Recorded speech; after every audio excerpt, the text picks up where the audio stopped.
Magandang gabi po, Don Gustavo. Pinagtimpla ko po kayo ng kape.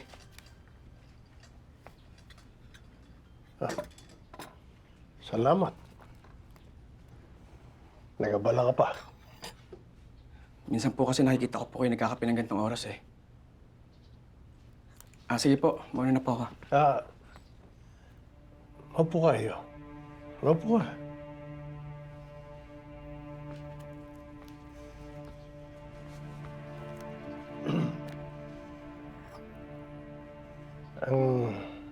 ang nanay mo, nakalaya na. Talaga po? Magandang balita po yan. Hindi ko po nadalaw si nanay sa kulungan dahil inaasikaso ko po lang si Erica.